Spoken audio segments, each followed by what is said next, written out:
I'm Lama Tantrapa. Welcome to the Secrets of Qigong Masters, the talk show brought to you by Academy of Qidao, the first and only school in the world offering professional education in Qigong coaching. To find out about Qigong coaching and the programs offered by Academy of Qidao, please visit qigongcoaching.com. Today, I'm honored to interview Dr. Jerry Allen Johnson. He is the foremost expert in medical Qigong in America and an author of many books on Taoist alchemy, magic, and the art of transformation.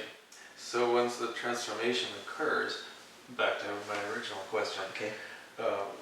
how do you create new definitions that are not based on social programming or indoctrination?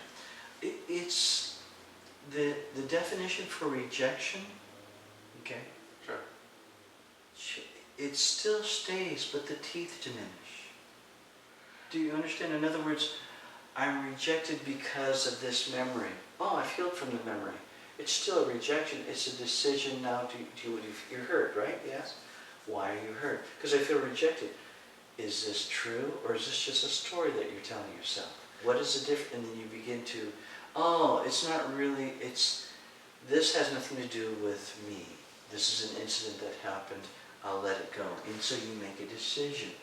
Now, we always tease about that because your growth in your decision making can sometimes be stunted by I'm hungry, I'm tired, all these different excuses that we give ourselves. And so all of a sudden a person in a high spiritual state loses it.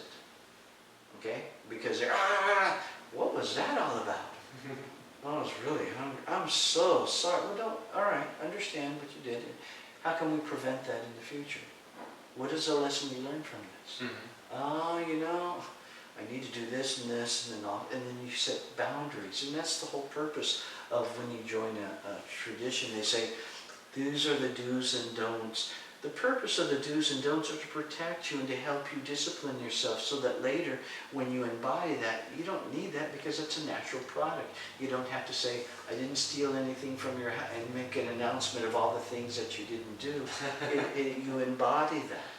So, what would you say is your new definition of rejection, if you don't mind coming back to the original question? Then, to feel rejected, then it's the same. I adapted my teacher's understanding. Sometimes you have hopes and you give dreams and you encourage them or you express your heart. And when they close down, you feel hurt, but it's not about you. It's about what they could have done, what they could have been. It's not about them rejecting you because it's not being rejected. They're not ready for that. And that could be a very sad state, but it's not about you. It's about their walk. Do you understand? We were taught as teachers, number one, you never chase after your students. If they leave and they want to go, it's important to encourage them because you probably don't have the information that they're open to receive. They need to have this personality. That has nothing to do with you, it has to do with their woundings. So instead of being rejected, if you've healed that, you encourage them because you want the highest good. So what happens to be your definition for rejection, the definition changes to like a sadness for them because there's a projected hope and a dream for their life to improve, but they've closed that door. And so you say, all right, the door's closed with me.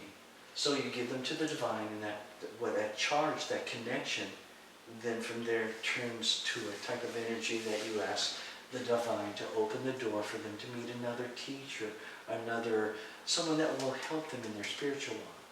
Because that's what you were to begin with. That's what you're to do in the first place. Right. So, for example, if we're talking about rejection, from my understanding, it happens when you try to give something to another person, and they're rejecting that. Whether you're giving your friendship, or you're giving a meal, or you're giving your love, or you're giving your teachings, and they are rejecting it because they either don't resonate with it, Right. and obviously then they won't be able to benefit from it anyway, or they have developed a certain habit of stonewalling Right.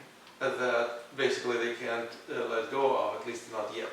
Right. How do you determine when that's the habit that they have developed, and you perhaps can help them overcome that habit and replace it with something more helpful habit?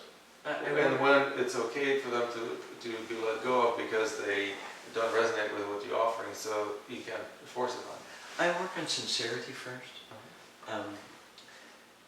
If I'm doing something and I feel rejected or betrayed, then I have to acknowledge, oh, that hurt. That hurt. You have to acknowledge that. If you say, I'm okay, anger is a product of setting up walls so you're not hurt. So to overcome anger, first you acknowledge the fact that we call it intercepting karma. Okay, I'm hurt. That hurt. Okay, don't take it personally. They're doing that to everyone. And it's sad because I offered this, but I have to clean this up before I focus on them. Otherwise, it's not sincere. One of the first things I teach my disciples to do is be very honest with the divine. You have a divine connection. Are you clean with the divine? Or are you angry because these things happened when you were growing up? Clean it all up. It's exposed anyhow. And the whole spirit world watches, and your spiritual life is based on how open you are and how closed you are. Get alone, mano y Dios, and just share your heart, and clean everything up. Once you clean everything up, then be honest and truthful. If you're hurt that way, acknowledge it and then let it go, because everyone gets hurt. It's okay to be hurt. What we try to do is not hold on to it. So I want to be a supportive influence in a person's life. This happens and I feel rejected. And so I go, oh, that hurt. Okay, well, why do you feel hurt? Well, because I really want the very best for this person, and they close the door. Okay, so don't take it personal. It's not your mission. You've maybe planted a seed, and they're not ready to hear it from you. Maybe you look like someone that hurt them in their past, or a relative, or let it go and pray for them. But you have to work through that state, otherwise it's false. I remember I ran into this one woman. She and her husband were married for about 30 years, had a thriving business, grabbed all the money, ran off with his secretary. Okay. Oh, the husband did? The husband did. Grabbed all the money, ran off with his secretary. So I met her in church, and I'm talking to her. I'm like, are you okay? She goes, oh, I've forgiven him. But when he approaches God, God will send him to the uttermost of hell for what he's done to me. And I'm like, oh, doesn't sound like you've let that. No, I've forgiven him. But it wasn't interesting, for forgiveness. Yeah. Well, because her forgiveness is predicated on the revenge that God will punish. It's not true forgiveness. And so, but it's not. She just relegated the revenge to the higher power. Exactly. And so everything has a perfect timing. That's not the time to share.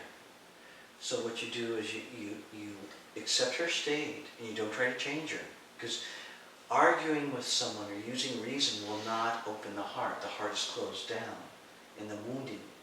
So in order to open a wounded person, it requires nurturing, it requires support, it requires value. And it has to be sincere. Eventually they'll open up, and then you walk them through that. You have to do it very softly. And sometimes you and I aren't the people to do it. It has to be another person. So part of caring about the person is seeing what do they need. What is the highest good? And then from there, leading them to that individual, that will be the best thing for them. Mm-hmm. Right. So from what I understand you saying, it sounds like there are certain stages of Yes. transformation. Yes. And as you progress through the stages of transformation, which may include forgiveness, which may include learning how to accept, Right. which may include how to wish the best to people who might have rejected you. Um, If I can interrupt, because that's excellent, because we're at different levels in our relationship with our forgiveness. Certain people I have no charge to it, you forgive, and others, there's still a charge there, and I have to look at it. And we're all that way. Certain things you let go because the charge is gone. Sometimes it takes time for the charge to wind itself down. And I trained with a couple of High Lamas. We were hanging out together, and they were saying, well, you just need to do this. And I go, no, you guys can do that because there's no emotional charge in this story anymore. But you didn't come to it like that.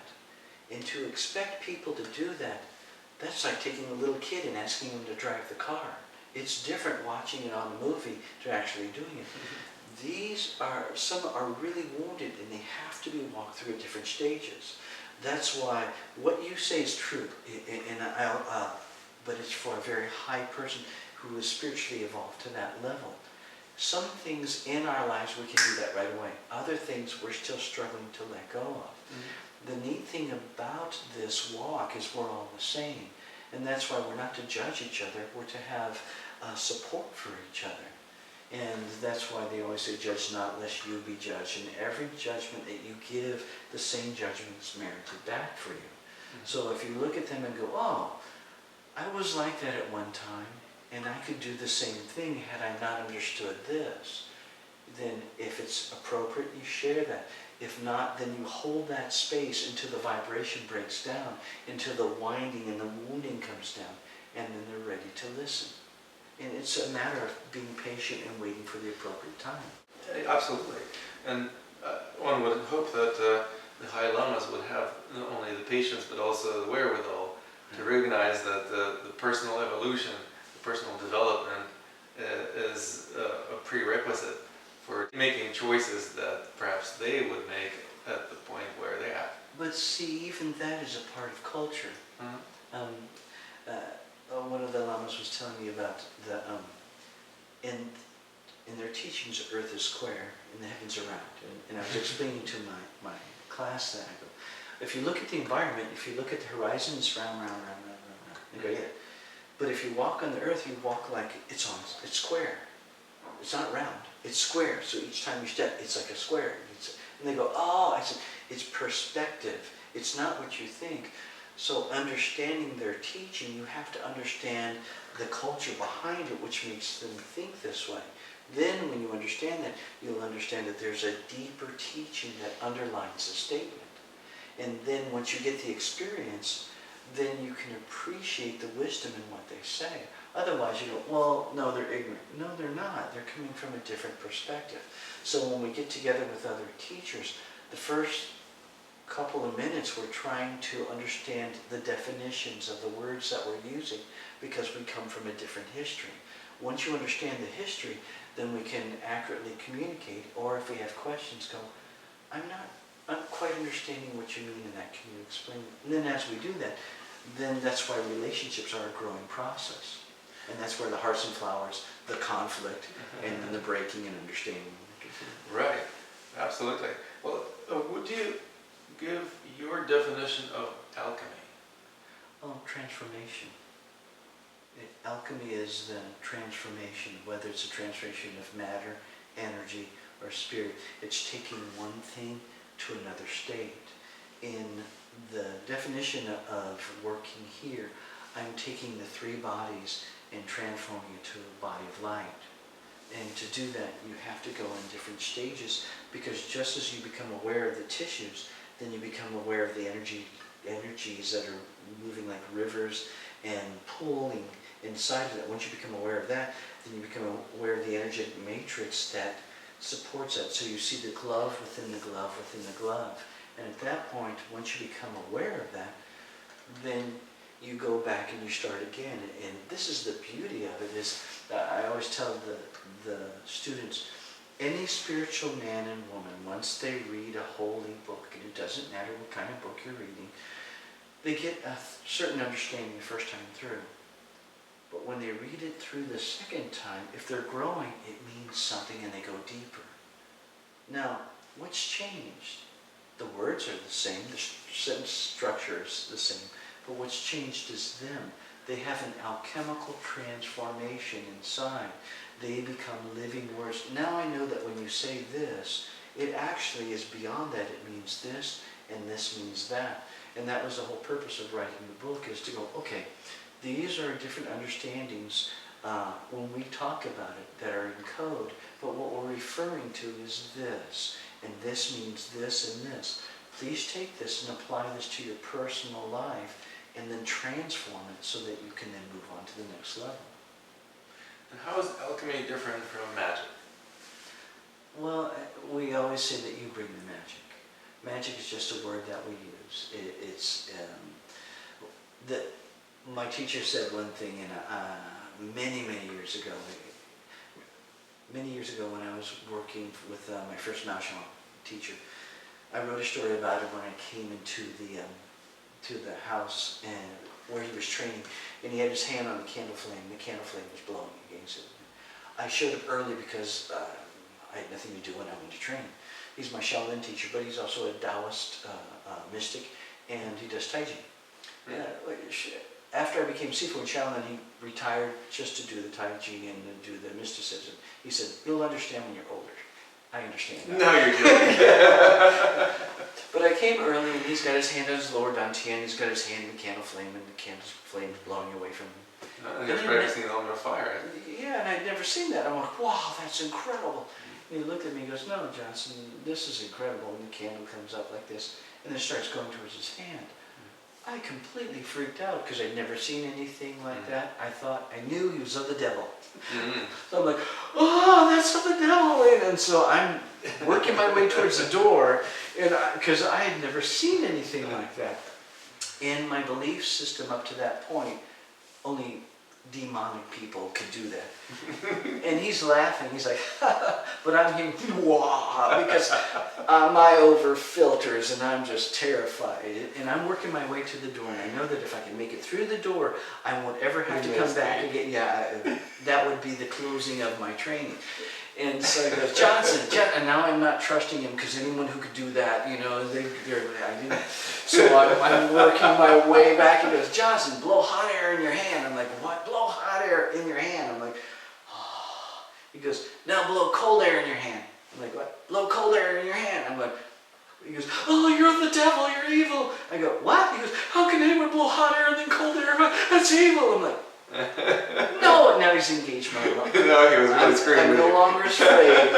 I'm arguing logically. No, hot air is like, from the way back, and cold air is, he goes, "The candle flame is electropositive. When I put positive and emit positive from my hands, the positive pushes the positive and pushes the flame away. When I press my Ming Men back and hook into the earth and pull in, the polarity changes, turns to yin, and the candle flame comes this way. It's just a yin and yang thing." And at that point I was like, oh. He goes, "Do you know?" There goes the belief in demonic possessions. Well, it was the easiest way to decide what it was. That way I wouldn't have to hold these postures anymore, do this. He's wrong and evil, and it's my escape. And he goes, "Do you know the difference between magic and science?" And I'm like, "No." He goes, "Time." I go, "Time?" He goes, "Yes. If I put you in a ghetto blaster with Enya, send you back to Ireland in the 1400s, they'll burn you as a witch." And you say, "It's Enya, for God's sake. Everyone loves Enya. It's Irish music." No, it's a demon speaking out of the box. No, these are our speakers. These are transistors. Their technology does not support that. And if you smash it, you're destroying the evil box. But you brought it, so I go, oh. He said, "So you have to understand that in this realm, there are three worlds, there are three candle flames, there's three types of energy fields." And he goes, "It's not two-dimensional like you think. There are 3, 4, 5 dimensions, and you have to think like that if you're going to do true Neigong. If you're going to do Neigong, you can't come with this mindset." And that completely changed my approach and my understanding between science and what magic is. Magic used to be called a natural science. The things we can't explain, they call it metaphysical, above the physical, beyond the norm, and that's what we categorize as magic. But in all truth, there's a science to it. We can sit down and explain, this happens here, this happens here, this is a cause and effect. Whether you can do it or not depends on your connection here, here. If you don't have this, then these are just words and it means nothing. Once you embody this, then this will happen naturally. And we always say that in looking for magic, you have the realm of enlightenment and the realm of power. If you look for power, you can only go so far, and then it has to be assistant-based. You have to contact with different spirit deities and entities for you to go at the higher realms. If you're going for enlightenment, after a certain far way along, it has to be assistant-based. You can't go any further without help and assistance. Both require assistance. This one, you can tap into the magical powers, but they come and give it to you, or it flows out of you when it needs to be done, and then you get rid of it and you go back. In the other realm, that's all they're looking for, is that power for the security and to be so no one can hurt them, to be feared, or for whatever excuse they seek the power. I had two of my students that went to Indonesia, and we were talking about it because they hired this mystic, this sorcerer. They gave him lots of money, and he gave him all these magical abilities. They could do all this stuff, and so they were having fun, they were spirit traveling, they were doing stuff for the nature spirits, and they were excited. It was well worth the investment. And then they got on a plane, and as they were leaving Indonesia, they lost their powers. And so they came back, and we were talking about it. They go, I used to be able to do that. I go, well, that wasn't yours. That belonged to the spirit, that the mystic. He has charge of these different spirits. You pay him money, he dispatches one there enabling you to do that. But that belongs to this continent, this part of the island. Once you leave that, the spirit stays with this, and that's it. Now, why can't spirit travel? well, it can, but they're property of the mystic. Do you understand that? So they didn't really buy it, they just rented the spirit. Exactly. But see, they don't know that because they're tourists. Spiritual tourists. Yeah, well, their goal was for the power. And I told them, look, if you were going to do it right, you would pray and fast, you would ask for assistance, the thing would manifest. First you describe how of service you're going to be and what you're going to do with it. And you don't make promises that you can't fulfill, because your word is your law. It's not one of these things that you write down. The minute you agree to something, it's done. That's why the first thing that I do when I'm teaching the Taoist magic classes are their accountabilities. The minute you say, okay, I'll do this, you're held at, because your word is your oath. And what they don't understand is that that's the way it used to be since the dawnings of time. These spirits are still active and alive since the dawnings of time. What happened was, after your word, people would go back on their word, so they started making oaths. I swear by my ancestor, by this cow or this blood, or by this... But book. No, that came later. After that, people started messing on. They didn't fulfill their oath, so then they started working a holy scripture, or this church, or these things. After that, then they brought attorneys in, and they type up written contracts. But in the spirit world, it's your word. Whatever you say is law. So, and I explained to them, what we do in those situations are that when these things manifest out of you, it's an embodiment. Something happens in your field. If you're meant to have it, it'll develop naturally. Some of you have natural abilities, and it will just be like that. You just pray and ask, what am I supposed to do? What are my natural abilities? And how can I use them for divine service? And then as you work through that, they'll come to the surface. And you don't have to seek after these things, pay these mystics money, and be given, it's like going to the movies and being entertained for a little bit. And Right. I go, and you got what you wanted, so you should be happy. You go, no, I paid a lot of money for this. I go, yes. It was an expensive movie ticket. Well, it's a great 2 weeks though, right? At least now you know it's true. Yeah, but we can't do it anymore. It's because it wasn't yours to have. You're doing a cheater. If it's yours to have, then get rid of the stuff that stops that. One of that is that need to have this, and that anger, and that attachment to that. That's a lower energy. Do you understand? That's why you had to be overshadowed to have those powers. Mhm. And it's there, you just have to let go of these certain things that are stopping it. Right, and also recognize that you don't have to go to a mystic to No. receive the gift that doesn't belong to the mystic in the first place. Exactly. But when people are looking for cheaters, that's what they do, is they guru hop. They'll go from this one to this one because they're searching for the different powers. That's what I call spiritual tourists. Yes. Great. Well, to round up our interview, it's been a wonderful time discussing your books. What would you recommend for our listeners and viewers who would like to learn more from you? Oh.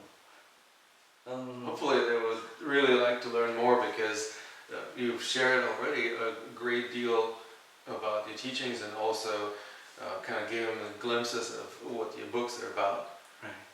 So if they bite the bait, so to speak, now what would be the next step? Well, I have two websites. For the Taoist one, it's www.taoistmagic.com, and that's DAOISTMAGIC.com. And in that has the books and then some of the things that we're offering. And then the medical Qigong is www.qigongmedicine.com, and it's QIGONGMEDICINE.com. And in those two websites, there's a list of all of the things that we offer. And then eventually, I took a sabbatical and went into semi-retirement so I could write the books. I'm finished writing the last book, so I'm thinking about probably next year coming out and then teaching, starting off with teaching one seminar a year. Because I love teaching, and it's not just giving them the information, it's seeing them embody it and then having them go back and then teach others. And, it's fascinating to watch them do that. And are you going to be teaching seminars exclusively here in Monterey or elsewhere as well? I'm open for that. I did an interview not too long ago with a man in Australia, and he was talking about setting up a seminar for that. And I'm like, okay, sure. Always wanted. I'd like to travel. You know, I'd like to go with my wife. We'd like to look at different places and teach for 1 week, and then play for another week, and then come back. So combine business with pleasure. Yes. So probably once a year, maybe here, and then the other times different places, depending on what's available. Mm. So. Fantastic. And I also understand that you have a lot of other books. Oh yeah. So our listeners and viewers would be able to find other materials, both on Taoist Magic and also on Medical Qigong, Right. on both of your sites, right? Right. With the books, there's a breakdown of the books, definition, and then you can download the table of contents. Mm-hmm. It was important for me to put the table of contents so you can actually see the progression of the teaching. And so that way you can say, oh, this is what this book's about. Both sites have the table of contents. With the Medical Qigong site, though, it's also the syllabi. And the syllabi, and I did this so that anybody could get the tapes, the DVDs, and also there's a Houston one. The one with the Houston was specifically designed, I taught at the Houston Medical Center to doctors, teaching them how to treat tumors and dissolve cysts, which is really great because after the first month, I had 2 dissolving breast cysts already in patients. And they were shy about it because they don't like to talk about it. They go, okay, we did this, and we had to call it spontaneous remission because I'm like, oh man, but it's kind of unique. So if they're interested in treating, both sets give them the information, and then the book is set up so they can follow this, follow the teaching instruction, go through the syllabi. And then I would encourage them to find a teacher, someone that has been through the program that can assist them in their way. Fantastic. And you have a director of teachers on your side as well. Right, we have a director of people who are currently in the clinic and teaching the systems, and they have their own systems. What I try to do is I try to make the syllabi available so that they would have the class information in hand and they could read the source material. And then I encourage the teachers that follow the syllabi, because this is what the colleges do in China, or they used to do. And then if you have any additional information, add it in addition to the structural format. That way when all the medical doctors, all the doctors of traditional Chinese medicine get together, they've had the same unique teaching, and that way you have a good foundational base. What I put in the book works, and that's what they did in all the hospitals. That's why I made it available to the public that way. And I wanted to, because I wanted to leave something behind. I've met people who were energetically sensitive and talented, but when they started treating tumors, were growing the tumors instead of shrinking. I've ran into several. I've even had patients where I'm shrinking the tumor, and then it goes from about the size of a softball down to about the size of a grape, and then they hook up with another healer, and they grew it exponentially to about the size of a grapefruit within a couple weeks, because they were seeing me once a week, but their friend was treating them a couple times a day. And so all they were doing was feeding this, and I sat down with them, and I'll go, look, whatever you're doing is now growing it. What changed since I put you on this program? They go, oh, well, this person's been treating me free. And I'm like, no, they're growing the tumor. No, they're not. They're my friend. They would never do that. I'm not saying that they're consciously doing it, but go to the blackboard. Started off here. These dates, it was here. You confirm that with the doctor and the oncologist. Now, when did your friends start treating you? How many times? Okay, here, and this is what. And they're like, oh, I said, don't shoot the messenger. You do take certain action steps, they get certain results. It's really. You take certain other action steps, they get different results. If you keep taking these steps but expect those results, that's a sign of insanity, right? And I understand, because in all truth, it is not the intent of their friend. Their friend is just loving them and hoping the very best. But what they're imprinting, and I sat down with them. I had a friend, she passed. Her name was Li Fu Da, and she was an assistant president and then became the president of the World Academic Society of Medical Qigong. And what she did is she did research on cancer. She took 3 flasks, and she took, let's say, 25 Qigong masters. And she said, destroy the cancer in this flask, don't do anything in this flask, and then grow the cancer in this flask. And all of them killed the cancer in this flask. Nothing happened here, and then grew the cancer here. So she wrote down the research, did it again. There was 28, not 25, but 20. She did it again. She did it several different times, and that's why they formed the World Academic Society of Medical Qigong, because they realized that these Qigong masters could destroy the cancer or grow it.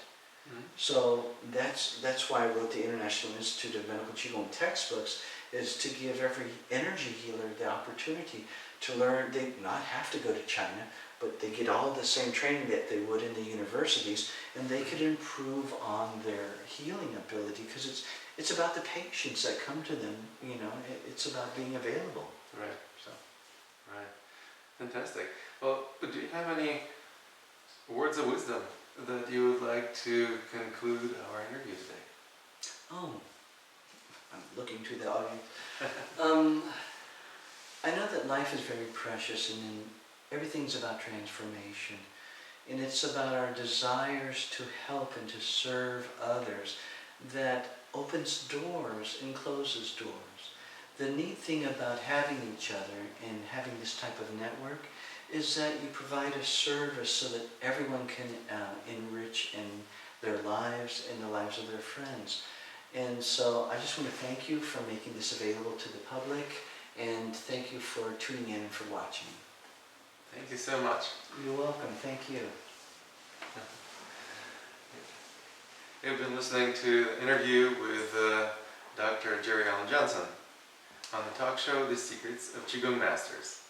This show is brought to you by Academy of Qidao, the first and only school in the world offering professional education in Qigong coaching.